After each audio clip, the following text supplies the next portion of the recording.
Hello everyone. तो पिछले episode में हमने देखा था कि कैसे हंटर अलायंस के लोगों ने हमारे ज़ेंगडोंग और जू को पकड़कर उन्हें बंदी बना लिया था। वो उन दोनों को जानबूझकर मरवाने के लिए क्रिमिनल्स के साथ रख देते हैं और खुद पार्टी करने में मसरूफ हो जाते हैं। उन्हें लग रहा था कि वो दोनों खतरनाक क्रिमिनल ज़ेंग और जू को जान से मार देंगे, लेकिन होता बिल्कुल उल्टा है। असल में हमारे ज़ेंगडोंग और जू की नादानियों की वजह से ही उनके सेल में मौजूद क्रिमिनल्स मारे जाते हैं। और वहीं दूसरी तरफ जिए शेन भी मुसीबत में पड़ चुकी थी। उसे इन दोनों को बचाने के लिए सबूत तो मिल गए थे, लेकिन उसे पकड़ने के लिए वहाँ पर उसके दुश्मन आ जाते हैं। और यहाँ एल्डर्स उन दोनों क्रिमिनल्स की लाश देखकर हैरान थे। इस पार्ट की स्टार्टिंग तियानजियान सेक्ट से होती है, जहाँ पर डिसाइपल एक खतरनाक स्नेक को मारने की तैयारी कर रहे थे। अचानक से उनके सेक्ट में ये छोटा सा कीड़ा देखने के बाद वो सारे लोग इसके जान के दुश्मन बन जाते हैं, लेकिन उसे मारने से पहले ही वहाँ पर एक तीसरा डिसाइपल आ जाता है। इस बंदे का नाम गोंग तियानगिंग था, जो कि काफी ज्यादा पावरफुल था। इन तीनों डिसाइपल्स को एक साथ रोक लेता है उस स्नेक को घायल करने से पहले, लेकिन ये डिसाइपल भी कम पावरफुल नहीं थे। उसे आराम से नीचे लिटा लिटा कर पीटना शुरू कर देते हैं। उन लोगों ने तो उन स्नेक्स को भी घायल कर दिया था। अब इससे पहले कि वो उसे जान से मार पाता, तभी ये बंदा उस स्नेक को पकड़कर सीधा पानी में छलांग लगा लेता है। सीन शिफ्ट होता और हमें बड़े दिनों के बाद एल्डर मोरोंग को दिखाया जाता है, जो कि स्वॉर्ड प्रैक्टिस कर रही थी। उनके आसपास लकड़ी के पुतलों में उन्हें और किसी का नहीं बल्कि अपने सबसे बड़े दुश्मन का चेहरा नजर आ रहा था। एल्डर मोरोंग को लग रहा था कि उनकी फाइट मोतियान हाउस से हो रही है और वो उस पर जानलेवा हमले किए जा रही थी। वो इमेजिनरी मुंह के नीडल से बचते हुए उन्हें धराशाही करते करते अपनी स्वॉर्ड प्रैक्टिस कंप्लीट कर लेती है। तभी उसकी नजर स्काई पर पड़ती है, जो कि उसे चुपके से देख रहा था। वो कहती है कि क्या तुम्हें पता नहीं कि मैं भी प्रैक्टिस कर रही हूँ, तो इस वक्त यहाँ आने की जरूरत कैसे की। हमें पता चलता है कि असल में इसके मेरिडियंस ब्रोक थे और स्काई अपने मेरिडियंस को हील करने के लिए एल्डर मोरोंग के दिए हुए पिल्स का यूज करता है, जिससे उसकी बॉडी में ये एनर्जी काफी तेजी से बढ़ जाती है और उसके मेरिडियंस तेजी से हील होते हैं। तो अभी भी वो एल्डर मोरोंग से इसी की दवाई लेने आया था, ये कहते हुए कि उसके मुकाबले में तियानजियान सेक्ट का कोई भी डिसाइपल नहीं टिक सकता। और स्टार्टिंग में हमने जिस गोंग तियानिंग नाम के बंदे को देखा था ना फाइट करते हुए, वो और कोई नहीं बल्कि स्काई ही था। जब वो तियानजियान सेक्ट में था तब उसके साथ ये हादसा हुआ था और उस स्नेक को बचाने के चक्कर में उसके मेरिडियंस डैमेज हो गए थे। तब और किसी ने नहीं, एल्डर मोरोंग ने उसे पनाह दी थी और तभी से उसे गद्दार करार किया गया। अभी एल्डर मोरोंग के मना करने के बावजूद भी कि उसकी बॉडी में ज्यादा इन पावर स्टोर हो गई तो उसके लिए खुद को संभालना मुश्किल हो जाएगा, वो नहीं सुनता, क्योंकि उसका कहना था कि किसी और के हारने से बेहतर है कि मैं खुद से ही हार जाऊं। ये लड़का एक नंबर का पावर का भूखा था, इसीलिए वो पिल्स लेते हुए वहाँ से जाते हुए एल्डर मोरोंग को एक सरप्राइजिंग न्यूज देता है, और वो ये था कि बाई येशिंग मारा गया। वो सुनकर एल्डर मोरोंग के पैरों तले से जमीन खिसक जाती है। वो कहती है कि बाओ येशिंग को किसने मारा। पता चलता है कि और किसी ने नहीं बल्कि जू ने। एल्डर मोरोंग को यकीन नहीं होता कि वो दो नालायक डिसाइपल बार बार उसके रास्ते में क्यों आ रहे हैं। दूसरी तरफ एल्डर वांग उन दो लाशों को देखने के बाद कुछ ज्यादा ही परेशान हो रहे थे। उनके डिसाइपल्स कहते हैं कि आखिर परेशानी की वजह क्या है। वैसे थी तो सही, वो सोच रहे थे कि बाकी एल्डर्स को क्या जवाब दे, फिर खुद ही को जवाब देने लग जाते हैं कि कोई बात नहीं, ये दोनों थे तो क्रिमिनल्स ही ना, एक जो कि डिसाइपल्स को मारने के जुर्म में यहाँ पर क्या था और दूसरा लड़कियों को अगवा करने के जुर्म में। ऐसे दोनों गुनहगारों के मर जाने पर आखिर कौन ही सवाल उठाएगा। उनकी बातों के ही दौरान वहाँ पर जिए शेन की एंट्री हो जाती है, जिसे क्योतोंग अपने साथ लाई थी। काफी बुरी तरीके से इंजर्ड थी वो। उसे देखने के बाद वो सभी लोग परेशान हो जाते हैं। उससे पूछने पर कि आखिर उससे घायल किसने किया, जिए शेन बताती है कि काफी बड़ी मुसीबत आ गई है, एल्डर गुआन मारे जा चुके हैं। ये सुनकर तो सभी के पैरों तले से जमीन खिसक गई थी। वो कहते हैं कि एल्डर गुआन को किसने मारा। जिए शेन बताती है कि और कोई नहीं, काफी खतरनाक लोग, नाइन टर्न सोल ब्लेड के सेकंड चीफ और थर्ड चीफ ब्लेड किंग होल्डाउन के। उन दोनों के हमले की वजह से एल्डर गुआन मारे गए और मैं जैसे तैसे अपनी जान बचाकर यहाँ भाग कर आ गई, ताकि आप लोगों तक ये न्यूज पहुँचा सकूं कि वो सभी लोग हम सबके पीछे पड़े हैं। एल्डर वांग जल्दी से अपने डिसाइपल्स को इकट्ठा करके चारों तरफ इस न्यूज को स्प्रेड करने को कहते हैं। अलग अलग हॉल के एल्डर्स को इनवाइट करने को कहते हैं, ताकि इस मसले पर विचार विमर्श किया जा सके। आखिर पावरफुल लोगों से फाइट करने के लिए स्ट्रेटेजी भी तो बनानी होगी ना। इस बीच में एल्डर वांग हमारे ज़ेंगडोंग और जू को नहीं भूलते। गुस्से में गार्ड्स को ऑर्डर देते हैं कि उन दोनों को भी लेकर आओ, मैं अपने हाथों से उन्हें एग्जीक्यूट करूंगा। बेचारी जिएतोंग उन्हें रोकती रह जाती है। जब गार्ड्स उन दोनों नमूनों को एल्डर के पास ले जा रहे थे, बेचारा जू तो डर से कांपते हुए कहता है कि ब्रदर, हम एग्जीक्यूट होने वाले हैं। वहीं ज़ेंग का कहना था कि मैं हूं ना, डरता क्यों है। वो कहता है कि ब्रो, कहाँ डर रहा हूँ, आपके साथ रहने की वजह से मैं कितनी मुसीबतों से निकल कर यहाँ तक पहुँचा हूँ। अब तो डर मेरी बॉडी में दूर दूर तक नहीं है। ये कहते कहते लड़खड़ा जाता है।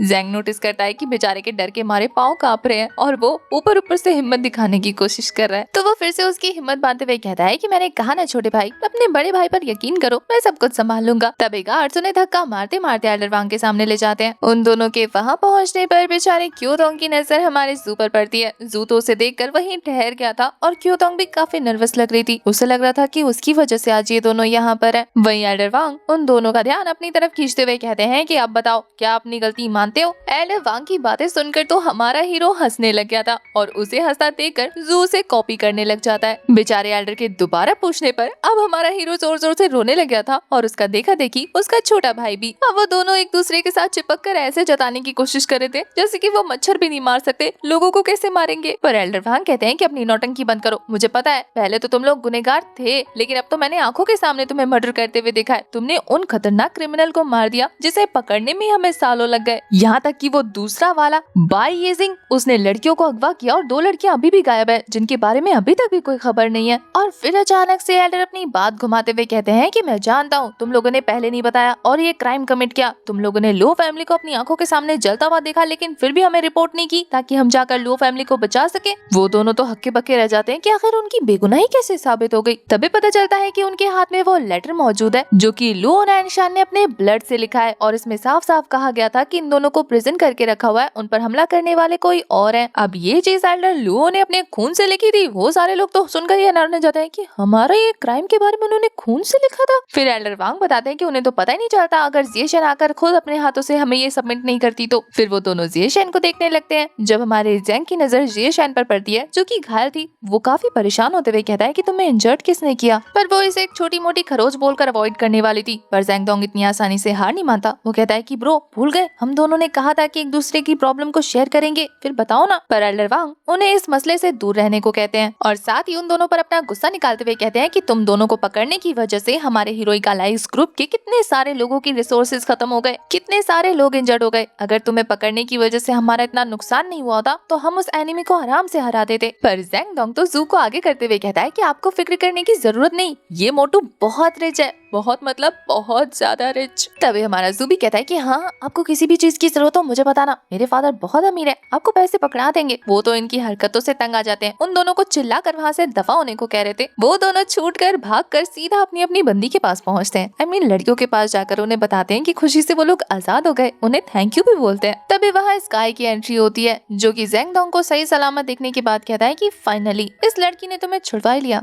लड़की तो मैं बोल रही हूँ, वो तो ऐसे ब्रदर ही बोल रहा था। जेंगडोंग भी काफी गुस्से में उसे घूरते हुए कहता है कि हाँ ब्रदर जिएशन ने एक लेटर बॉक्स लाकर थमाया जिसमें मेरी बेगुनाही का सबूत था। तो स्काई कहता है कि अच्छा फाइनली वो आयरन बॉक्स लेटर तुम्हें मिल ही गया। एल्डर वांग को काफी अजीब लगता है कि तुम्हें कैसे पता कि ये लेटर बॉक्स आयरन का बना हुआ है, जबकि ये लेटर तो लेकर मेरे पास जिएशन आई है। वो बंदा बताता है कि हाँ ये लेटर बॉक्स मुझे कब का मिल चुका था, जिस दिन लुओ फैमिली को मारा गया था उसके अगले दिन ही मैंने छानबीन करके इसे ढूंढ कर एल्डर गुआन को दिया था। यानी कि जिएशन का शक बिल्कुल सही था कि पहले ही सबूतों को मिटा दिया गया है। लेकिन उन्हें एक चीज काफी अजीब लग रही थी कि जब एल्डर गुआन को पहले से ही पता था कि जेंगडोंग और जू बेगुनाह है तो फिर वो उसे पकड़वा क्यों रहे थे। स्काई से पूछने पर वो कहता है कि एल्डर गुआन ने वो एविडेंस इसलिए छुपाया था क्योंकि वो किसी और की रेपुटेशन को प्रोटेक्ट करना चाहते थे और उसका इशारा जिएशन की तरफ था। वो बताता है कि सालों पहले ड्रंकन नाइट फेंग क्यूजी गायब हो गए थे और उनके रिप्लेसमेंट पर मून नाइट को उनकी जगह दी गई, लेकिन वो इस रेपुटेशन को बिल्ड नहीं कर सकी जैसे उन्होंने किया था। पता नहीं क्यों ये बातें हमारे जेंगडोंग को रिलेटेबल नहीं लगती। तो उसके साफ साफ पूछने पर ये बंदा बताता है कि लुओ फैमिली को कुछ नहीं हुआ है बल्कि लुओ फैमिली को गायब किया गया है जिसमें मून नाइट का हाथ है क्योंकि वो उसकी क्लोज रिलेटिव है। ये सुनकर तो सारे हैरान रह जाते हैं और फिर स्काई कहता है कि मैं तुम लोगों को पहला सबूत पेश करता हूँ, ये लेटर जो कि हमारी जिएशन ने प्रेजेंट किया है। इसकी कैलीग्राफी देखो, इतनी स्मूथ राइटिंग है कि कोई भी मरते वक्त ये कैसे लिखेगा। पर तभी क्योतोंग बताती है कि उसकी फैमिली इस तरीके की सिचुएशन हमेशा फेस करती आ रही है तो उन्हें आदत है और जू भी इसमें हामी भरता है क्योंकि वो भी लो फैमिली से अच्छे से वाकिफ था। अब सभी को स्काई के खिलाफ जाता देखकर स्काई हमारे जेंगडोंग से कहता है कि क्या तुम भूल गए ब्लेड किंग डैंग भी तुम्हें कन्विंस करने आया था कि लो फैमिली की रेपुटेशन को बचा लिया जाए। वो लोग अपनी रेपुटेशन बचाने के लिए किसी भी हद तक जा सकते थे। इल्जाम जिएशन पर लग रहा था और ये चीज जेंगडोंग बर्दाश्त नहीं करता। जब वो देखता है कि ये लोग अभी भी कन्विंस नहीं हो रहे, वो कहता है कि मेरे पास इससे भी बेटर कुछ है, उसे देखने के बाद तुम लोग रेजिस्ट नहीं कर पाओगे। और फिर वो गार्ड से बोलकर एक छोटा सा लकड़ी का बक्सा मंगवाता है। स्काई कहता है कि अगर लुओ फैमिली पूरी तरह से वाइप आउट हो चुकी है तो फिर इसमें मौजूद सर तुम लोगों के लिए अनोनिमस होगा, है ना। लेकिन असल में मेरे हाथ में जो बक्सा है उसमें और कोई नहीं बल्कि लुओ फैमिली का यंग मास्टर लुओ क्योनियान है। बेचारी क्योतोंग तो ये सुनकर सदमे में आ जाती है और तभी स्काई की बात को सच साबित करते हुए उस बक्से में से खून टपक रहा था। वो सारे एक साथ सदमे में आ जाते हैं। सबको जोर का झटका देने के बाद स्काई उस बॉक्स को उनकी तरफ थ्रो कर देता है जिसमें से अभी भी लाल कलर का लिक्विड यानी कि खून बाहर निकल रहा था। क्योतोंग खुद को संभाल नहीं पाती और जैसे ही वो बॉक्स उसके पाँव के पास पहुंचता है वो उसे ओपन करके चेक करने लगती है कि आखिर उसके अंदर क्या है, पर उसके अंदर तो तरबूज था जिसके अंदर से ही लाल लिक्विड टपक रहा था। यानी स्काई तो बस उन लोगों का मन पड़ रहा था, इसलिए वो उस तरबूज को अपने पैरों से कुचलते हुए कहता है कि मिस क्योतोंग, अगर लो फैमिली पूरी तरह से पहले ही वैनिश हो चुकी है तो फिर तुमने अपने भाई के सर को इसमें इमेजिन किया कैसे? अब तुम्हारा भाई दो बार तो मर नहीं सकता ना। ये कहते हुए उसने शक को और ज्यादा हवा दे दी थी। अब तो एल्डर वांग को भी स्काई की बातों पर थोड़ा थोड़ा यकीन आने लगा था। वहीं स्काई अपनी बात को प्रूव करते हुए कहता है कि मिस्टर जू, क्या आपको याद है आप अपने ससुराल आए थे अपनी शादी को क्योतोंग के साथ खत्म करने के लिए, जिससे लुओ फैमिली की काफी ज्यादा बेइज्जती होती, और किस्मत से उसी दौरान हमारी मिस जिएशेन भी वहीं गई थी अपने रिश्तेदारों से मिलने के लिए, और उन्होंने उन्हें आइडिया दिया। लो फैमिली 10 सालों से अपनी रेपुटेशन पर काम कर रही थी और एक राह चलता उनका होने वाला दामाद उसे रौंदने वाला था, वो कैसे बर्दाश्त करते। इसीलिए जिएशेन के कहने पर उन्होंने खुद को वैनिश करने का नाटक किया, जिसमें बलि के बकरे बने तुम दोनों, ज़ेंगडोंग और जू। ये पूरा प्लान जिएशेन का था। वो चाहती थी कि तुम दोनों को रास्ते से हटा दिया जाए, 8 क्लैंस और 7 सेक्ट्स मिलकर, और ऐसा होने भी लगा। एक बार जू के मरते ही लो फैमिली की रेपुटेशन को भी कुछ नहीं होता। बातें काफी ज्यादा सेंस बना रही थी, यहाँ तक कि हमारा ज़ेंगडोंग भी हैरान था कि ये उन दोनों को सेक्रीफाइस करना चाहती थी। इसीलिए तो उसने एल्डर लुओ से पहले ही खून से लेटर लिखवा दिया था, वरना कोई अपने दामाद को जेल में डालने का प्रूफ क्यों रखेगा। और तो और ये वही लेटर है जो मैंने एल्डर गुआन को दिया था। एल्डर गुआन इसे जीते जी सामने नहीं लाते जब तक कि ये उसे जान से मारकर उनसे हासिल न करती। एल्डर गुआन की मौत की खबर इसी तरफ इशारा करती है कि एल्डर गुआन को और किसी ने नहीं बल्कि जिएशेन ने मारा है। स्काई के ऐसा कहते ही हमारी जिएशेन अपनी स्वॉर्ड के साथ तैयार हो जाती है और उनके बीच काफी जबरदस्त फाइट होती है। ये फाइट इतनी इंटेंस थी कि स्काई अपनी स्वॉर्ड से हमारे जिएशेन के चेहरे पर स्कार भी दे देता है। हालांकि इस फाइट के दौरान स्काई की कोशिश थी कि वो क्योतोंग को हर्ट कर सके,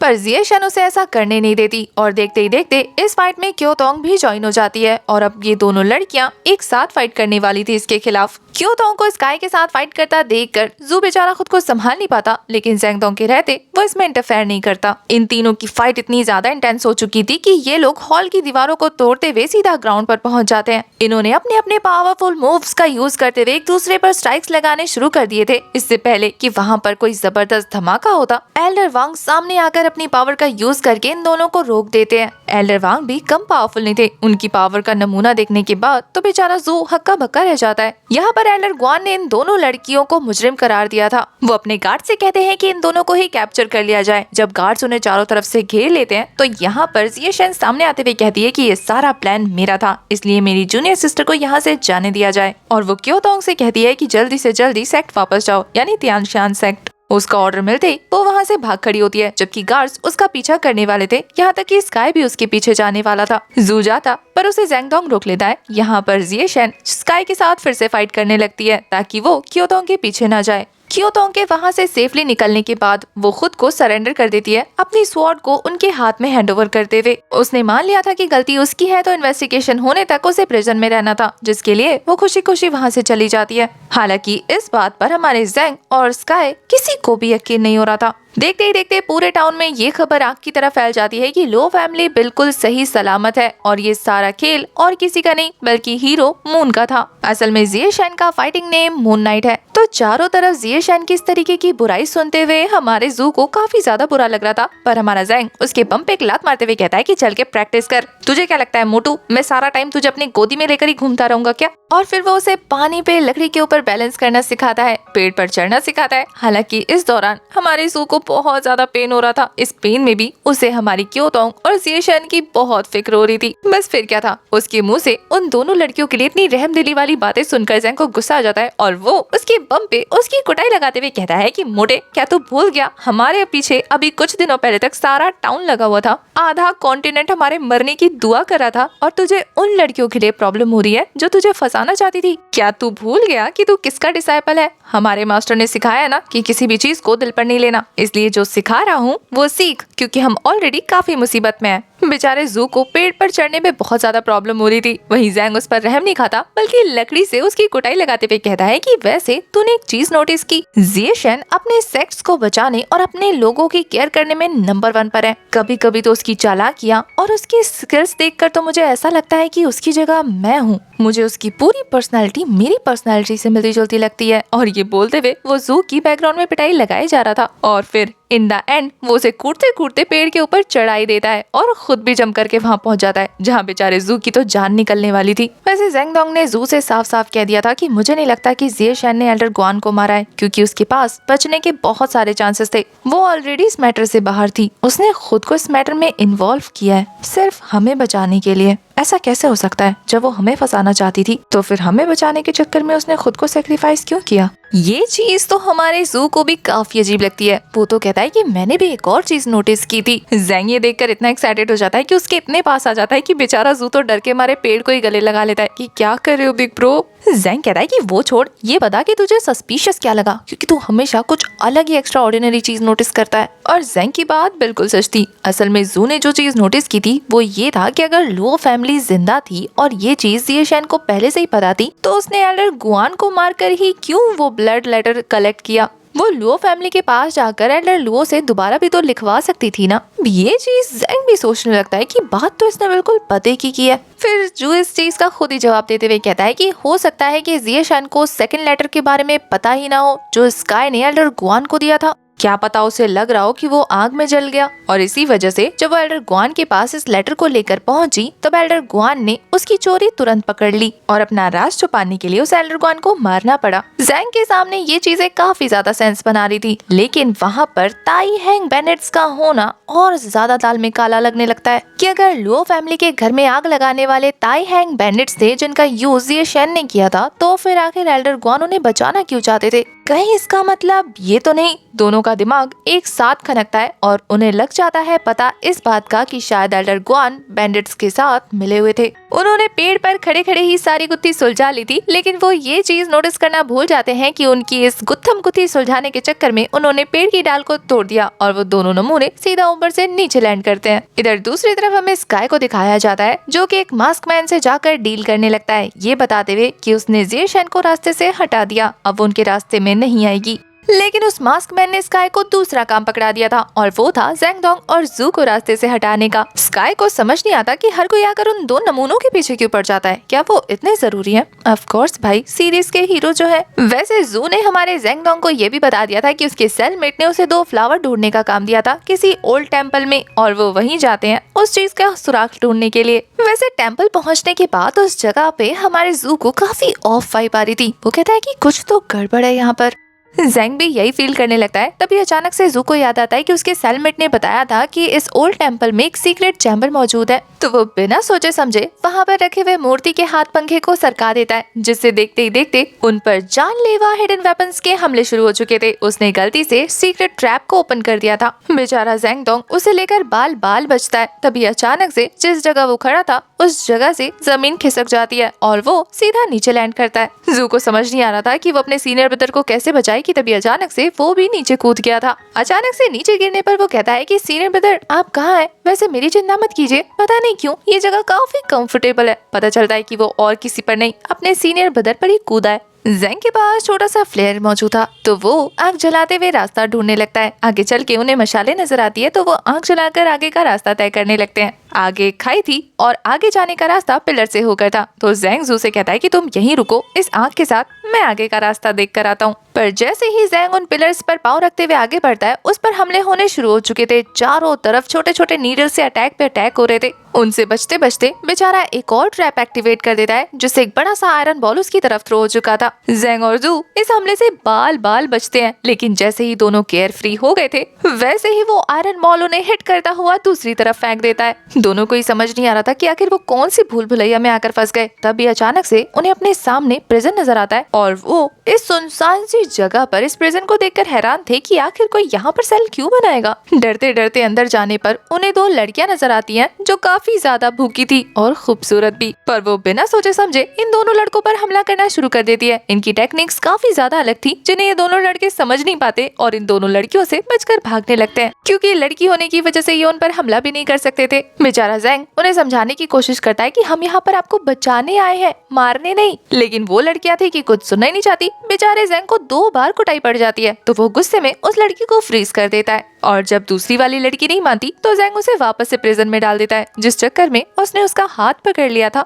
और वो लड़की भी लाइक, ठरकी तेरी हिम्मत कैसे हुई मेरा हाथ पकड़ने की? ज़ैंग और ज़ू के कहने पर कि हम यहाँ पर आपको बचाने आए हैं, हम ठरकी कैसे हुए? बताओ यार, हम तो यहाँ पे फूल ढूंढने आए थे। अब उनकी ऐसी बातें सुनने पर इन दोनों लड़कियों को उन पर यकीन हो जाता है। तो जब ज़ू उन्हें काफी पोलाइटली ग्रीट करते हुए कह रहा था कि आप दोनों को यहाँ पर कैद किसने किया है और कैसे किया है और क्यों किया है, आखिर आप दोनों ने क्या किया था, तो ये सुनकर उस लड़की को गुस्सा आ जाता है और वो काफी पोएटिक अंदाज में उस इंसान को गाली देने लग जाती है। ज़ू को कुछ समझ नहीं आता तो वो ज़ैंग से कहता है कि ब्रदर ये कौन सी भाषा में बात कर रही है? ज़ैंग भी लाइक, रहने देते हो छोटे भाई, तुझे समझ नहीं आएगा। वो बहुत ज्यादा तारीफ कर रही है जिसने उसे कैद किया था उसकी। अब ज़ैंग को तो ये जगह काफी खतरों से भरी हुई लग रही थी, तो वो कहता है कि सबसे पहले यहाँ से निकलते हैं, बाद में इंट्रोडक्शन खेलेंगे। लेकिन वहाँ जाने से पहले हमारा भोला बाला ज़ू उन दोनों लड़कियों से कहता है कि क्या आप दोनों लेडीज मुझे बताएंगी कि उस क्रिमिनल ने वो 2 फूल कहाँ लगाए हैं? अब उस क्रिमिनल का फूल से मतलब 2 लड़कियां थी, लेकिन हमारे बुद्धू ज़ैंग को लगता है कि वो असली फूल लेने आया है। अब वो लड़कियां ये चीज उसे कैसे समझाती? नेक्स्ट सीन में दिखाते हैं कि उन लड़कियों के भूखा होने की वजह से ये दोनों लड़के उन्हें लेकर रेस्टोरेंट जाते हैं, जहाँ वो दोनों तो भुक्कड़ों की तरह खा रही थी। ये देखकर बेचारे ज़ू का तो गला हलक तक सूख चुका था। वो कहता है कि ब्रदर हमारे पास ज्यादा पैसे नहीं है, ये ऐसे ही खाती रही तो हम कंगले हो जाएंगे। पर ज़ैंगडोंग कहता है कि अरे किस्मत का इशारा समझो बुद्धू, ये दोनों खूबसूरत लड़कियां तुम्हारे सामने इसीलिए आई है ताकि तुम इनमें से किसी एक को अपना वाइफ बना लो। वैसे भी तुम्हारे खानदान में इतना पैसा है, खानदान आगे बढ़ाने के बारे में सोचो। ज़ू भी लाइक कि मैंने क्योतोंग के अलावा किसी और को उस नजर से नहीं देखा, पर वो उसके बम पे लात मारते हुए कहता है कि अब जाके देख ले। उसने ज़ू के हाथ में कुछ खाना पकड़ा कर उन दोनों लड़कियों के सामने डाल दिया था चारे के तौर पे कि जो पसंद हो वो चुन लियो। पर वो दोनों लड़कियां तो भुक्कड़ों की तरह ज़ू पर ही ढाबा बोल देती है। वो तो कहता है कि ये तो जंगली बिल्लियां लग रही है ब्रदर। ये दोनों लड़कियां अपना खाना खत्म करने के बाद जब पोलाइटली उन्हें ग्रीट करते हुए वहाँ से जा रही थी, बेचारे ज़ू का तो खाने का पहाड़ देखकर ही दिल बैठ जाता है उस पर। तो जब वो लड़की उससे पूछती है कि क्या आप मुझसे शादी करना चाहते हैं, वो तो सीधा कह देता है कि नहीं, मैं तो सारी जिंदगी मॉन्क बनने के बारे में सोच रहा था। इतना खाना खाने वाली बहू ले जाकर उसे भीख थोड़ी मांगना है। उन दोनों को वहाँ से रवाना करने के बाद ये लोग पहुँच जाते हैं उस क्राइम स्पॉट पर जहाँ पर एल्डर गुआन को निपटाया गया था। रात में जाने की वजह से उन्हें वहाँ पर कोई गार्ड नजर नहीं आता। क्राइम स्पॉट पर उन्हें ब्लड नजर आता है जिसे कि पहुंचने की कोशिश की गई थी। ज़ू आसपास की जगह को गौर से ऑब्जर्व करते हुए वहाँ पर फुटप्रिंट नोटिस करता है जो कि जमीन पे काफी ज्यादा धंसे हुए थे। जूते के पैटर्न्स को देखने के बाद हमारा ज़ैंगडोंग पता लगा लेता है कि ये ऑफिशियल बूट्स हैं, तो शायद ये लॉर्ड गुआन के होंगे। वहाँ पर उन्हें एक और बंदे के फुटप्रिंट नजर आते हैं और वो था डैंग ट्री ब्लेड्स, वही बंदा जिसने कि हमारे ज़ैंग और ज़ू पर तब हमला किया था जब वो रेस्टोरेंट में थे। अब इसके बारे में ज़ू को तब पता चलता है जब फाइट के दौरान उसने रेस्टोरेंट में भी अपने फुटप्रिंट्स छोड़ दिए थे। वहाँ पर उन्हें उस बंदे के भी फुटप्रिंट मिलते हैं जो कि 9 टर्न सोल ब्लेड से था। वहाँ पर स्वॉर्ड स्लैशेस भी बहुत जगह जगह पर थे जिनसे वो लोग अंदाजा लगाने लगते हैं कि आखिर फाइट किस तरह से टर्न हुई होगी। फुटप्रिंट्स की गहराई को देखते ही हमारा ज़ैंगडोंग ये भी पता लगा लेता है कि कितना बंदा कब मरा। तभी उन्हें वहाँ पर जिएशेन के भी फुटप्रिंट्स नजर आते हैं जिसे यकीनन दोनों पहचान गए थे और वो ये भी भांप लेते हैं कि फाइट के दौरान वो अपनी की पावर को ज्यादा यूज नहीं कर रही थी, इसलिए उसके फुटप्रिंट्स ज्यादा डीप हैं।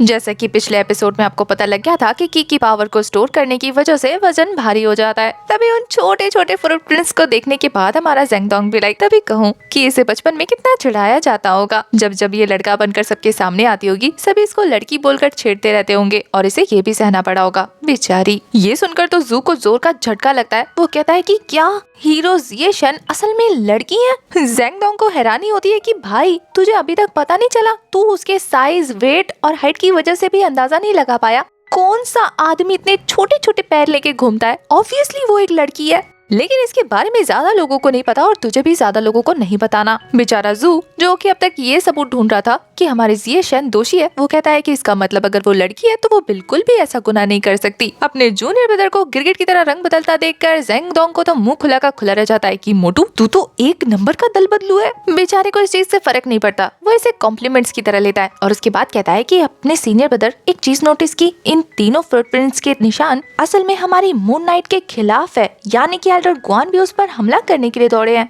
और बेचारी हमारी जिएशन अकेले उन तीनों के साथ लड़ रही थी। काफी देर तक छानबीन करने के बाद वो इस अंदाजे पर पहुंचते हैं कि शायद वो दोनों बैंडिट छुपकर उन पर नजर रख रहे होंगे जब हमारी जिएशन एल्डर गुआन को लेकर वो लेटर दिखाने आई थी। जब एल्डर गुआन ने उस पर हमला किया और उन्हें मार दिया गया जिएशन के द्वारा, तब इन दोनों ने उस पर हमला किया होगा और उसे घायल किया होगा। तभी जिएशन घायल होने के बाद उस लेटर के साथ क्रिमिनल हॉल पहुंची होगी। लेकिन तभी ज़ेंगडोंग दीवार पर भी एक फुटप्रिंट नोटिस करता है और तभी उसके दिमाग में कुछ क्लिक करता है और वो पूरे सिनेरियो को अच्छे से इमेजिन कर रहा था, जहां उसकी थ्योरी ये थी कि जिएशन जब उस लेटर को दिखाने एल्डर गुआन के पास आई होगी, तब उसने इन तीनों को आपस में बात करते हुए सुन लिया होगा और अपनी जान बचाने के लिए उन तीनों ने एक साथ उस पर हमला करना शुरू कर दिया होगा। अब मून नाइट कितनी ज्यादा पावरफुल है ये तो हम सभी जानते हैं, तो उसने आराम से डैंग 3 ब्लेड को काफी बुरी तरीके से इंजर्ड कर दिया होगा और उसी के साथ फाइट के दौरान उसने दीवार पर वो फुटप्रिंट भी छोड़ा। घायल होने के बाद वो फाइट कंटिन्यू नहीं कर सकता था, इसलिए वहाँ से भाग गया और फिर ब्लेड किंग हॉल का बंदा जो कि मास्क मैन था वो उस पर हमला करने लग गया। एल्डर गुआन भी अब तक फाइट करते हुए थोड़े से एग्जॉस्ट हो चुके थे, इसलिए वो इन्हें फाइट करने देते हैं। जहाँ मून नाइट इतनी ज्यादा अमेजिंग थी कि वो अपनी स्वॉर्ड टेक्निक का यूज करते ही उस बंदे को निपटा देती है और ये देखकर एल्डर गुआन सदमे में आ जाते हैं और फिर अपनी जान बचाने के लिए वो पूरी ताकत के साथ उससे फाइट करते हैं। हालांकि इस बीच वो जिएशन को घायल करने में सक्सेसफुल हो चुके थे, लेकिन इससे जिएशन रुकने वाली नहीं थी। वो एल्डर गुआन का खेल खत्म कर देती है। ज़ेंगडोंग की इस एक्सप्लेनेशन से सारे सिनेरियोज अच्छे से मैच कर रहे थे, यहाँ तक कि वो पैटर्न्स भी जहाँ पर स्वॉर्ड के निशान थे। अब ये सुनने के बाद जो कहता है कि इसका मतलब स्काई ने जो स्टोरी सुनाई वो झूठी थी कि हमारी जिएशन ने एल्डर गुआन के पास से वो ब्लड लेटर चुराया। अगर देखा जाए तो जिएशन का लेटर नकली था। इसका मतलब ये है कि एल्डर गुआन ने जो लेटर अपने पास रखा है वो भी उनके पास होगा। उन दोनों ने पूरी तरह से पहेली सुलझा ली थी, तभी अचानक से एक असैसिन उन पर हमला कर देता है जो कि सीधा ज़ेंगडोंग पर हमला करने वाला था, लेकिन जू बीच में आकर उस अटैक को अपने ऊपर ले लेता है और ये देखकर ज़ेंगडोंग मौका रहते ही वहाँ से फरार हो रहा था उसे लेकर, लेकिन वो मास्क मैन उसे जाने नहीं देना चाहता था, इसलिए दूर से भी उस पर अटैक पे अटैक किए जा रहा था। यहाँ दूसरी तरफ जू को सारी चीजें धुंधली धुंधली नजर आ रही थी। ये देखकर हमारा ज़ेंग कहता है कि सोना मत, शायद मुझे लगता है कि इन्होंने स्वॉर्ड में पॉइजन लगाया था। हालांकि अनकॉन्शियस होते हुए भी हमारा जू इसी बारे में सोचने लगता है कि सीनियर ब्रदर मैं आपके लिए बोझ हूं ना, ऐसी सिचुएशन में भी मैं भाग नहीं सकता।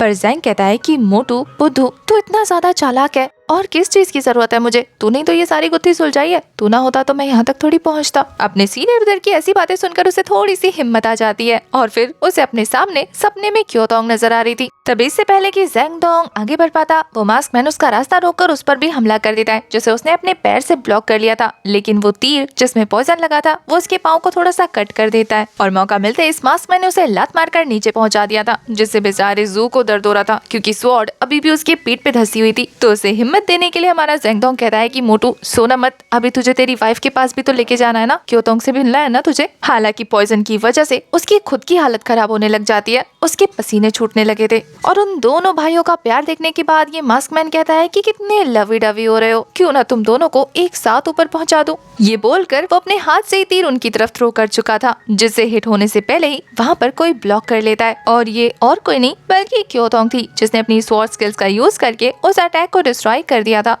अपने सामने क्योतोंग को देखकर ज़ेंगडोंग पूरी तरह से हैरान था। उसे उम्मीद नहीं थी कि ये लड़की उनकी जान बचाने के लिए आएगी। हालांकि दूसरी तरफ क्योतोंग अलग ही परेशान हो जाती है जब वो जू की पीठ में इतना बड़ा तलवार घुपा हुआ देखती है। उसका पहला सवाल ज़ेंग से यही था कि क्या ये ठीक है। वो बताता है कि पता नहीं कितनी देर तक रहेगा क्योंकि स्वॉर्ड में पॉइजन है। दूसरी तरफ ये मास्क मैन उन्हें सोचने का मौका नहीं देता बल्कि अटैक पर अटैक कर रहा था। तो क्योतोंग कहती है कि इसे मैं संभालती हूँ, तुम जाकर जू को बचाओ। लेकिन जू बेचारा अपनी क्योतोंग को ऐसे अकेले छोड़ना नहीं चाहता था, पर ज़ेंग थोड़ी ना उसकी सुनने वाला है। उसकी बोलती बंद करते हुए उसे वहाँ से ले जाने लगता है और यहाँ क्योतोंग को दिखाते हैं जो उस बंदे की बैंड बजा रही थी, वो भी काफी स्वैग के साथ। ये बंदा भी उसकी टक्कर का था जो 2 एरोज की हेल्प से उस पर वार पे वार किए जा रहा था। इधर इन दोनों की फाइट इंटेंस हो चुकी थी, उधर दूसरी तरफ बेहोश होने से पहले बेचारा जू क्योतोंग क्योतोंग किए जा रहा था और वहीं ज़ेंग को समझ नहीं आता कि ये लड़का उसके बिना मर जाएगा क्या। पर जब वो खुद पीछे मुड़ के देखता है तो फाइट बहुत ज्यादा इंटेंस हो चुकी थी। इस बंदे ने हमारी क्योतोंग के हाथ से स्वॉर्ड गिरा दिया था